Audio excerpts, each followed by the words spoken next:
Welcome to the dark side et bienvenue dans cette vidéo consacrée à 3 théories sur Stranger Things saison 3. Stranger Things, une série déjà devenue légendaire et chère à mon cœur pour plusieurs raisons. Déjà son côté vintage, l'immersion dans les années 80 est totale. La série est bourrée de références à cette période, que ce soit Star Wars, SOS Fantôme ou encore Terminator premier du nom. Également le jeu vidéo ou le jeu tout court, on passe du jeu de rôle à l'arcade avec Jumpman ou encore Centipede. Il faut relever tout de même une chose sur ce dernier. Centipede est développé par Atari et sort en 1981. C'est un des premiers jeux de l'histoire à avoir été programmé par une femme, Donna Bailey. Et oui, c'est assez exceptionnel, surtout dans les années 80, où le secteur du jeu vidéo est quasiment composé que d'hommes. Une série de science-fiction vintage, donc avec des personnages tous plus intéressants les uns que les autres, hauts en couleur et possédant tous des caractères qui leur sont extrêmement propres. Par exemple, j'adore Hopper, personnage torturé par son passé, il fait preuve d'une véritable force de caractère. Bref, la saison 2 a été juste explosive avec le développement approfondi de certains personnages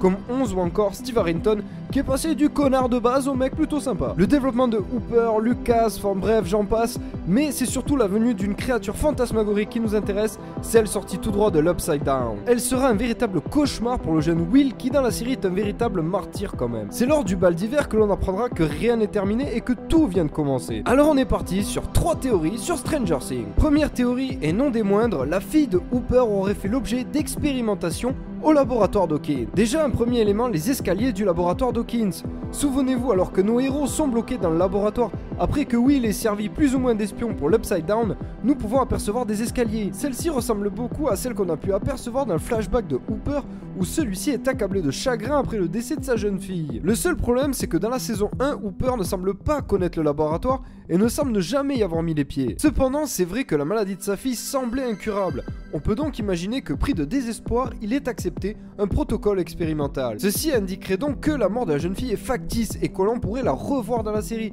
ce qui apporterait un véritable twist et de sacrées tensions avec 11. Seconde théorie, l'Upside Down est un être vivant. Alors là, attention, on ne parle pas de la créature ou des créatures qui vivent, mais bien de tout l'Upside Down. Celui-ci serait en réalité un véritable organisme. Les démogorgons seraient le système immunitaire, les racines qui ont empoisonné Hawkins seraient des veines et les Shadow Monsters seraient une sorte de cerveau ou bien de défense suprême. On aurait donc non plus un combat d'individus versus créatures, mais bien les habitants d'Hawkins versus un être quasiment omnipotent et infini de puissance. Après tout, nos lois naturelles ne s'appliquent pas dans le monde à l'envers. On serait donc dans une sorte de dualité idéologique, la théorie de Darwin versus celle des créationnistes. De plus, le Shadow Monster est au courant pour 11, du coup on peut imaginer que l'Upside Down pourrait bien être à sa poursuite, car en réalité c'est elle la clé de tout et la pire adversaire de ce monde-là, celle qui peut agir comme muraille et qui peut l'empêcher d'envahir justement notre propre monde, surtout qu'il est quasiment sûr que Will sera mis au repos dans la saison 3. Bon, en gros, Will, on va le développer un peu plus et on va arrêter de le bisutage 24, voilà quoi. Troisième et dernière théorie, 11 pourrait bien être tué par ses propres pouvoirs. En effet, 11 utilise ses pouvoirs relativement fréquemment, voire même trop. Ses utilisations déclenchent chez elle des saignements du nez. Ces saignements pourraient bien être le signe de blessures cérébrales, et qui dit cerveau,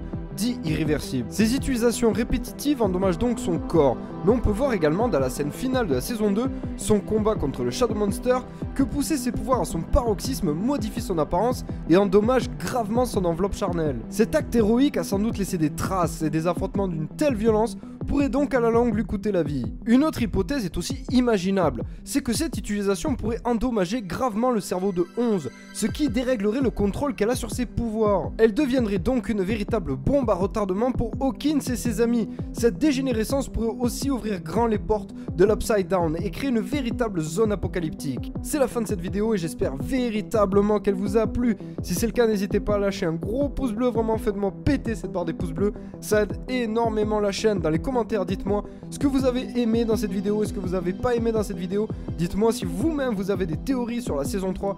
Bref, faites-vous plaisir, n'hésitez pas à partager également cette vidéo si le cœur vous en dit, à vous abonner à la chaîne si ce n'est toujours pas le cas, et n'hésitez pas à nous rejoindre sur les réseaux sociaux, que ce soit Facebook, Twitter ou encore la force, c'est bien, le côté obscur c'est mieux, parce qu'on se tape de belles barres de rire dessus.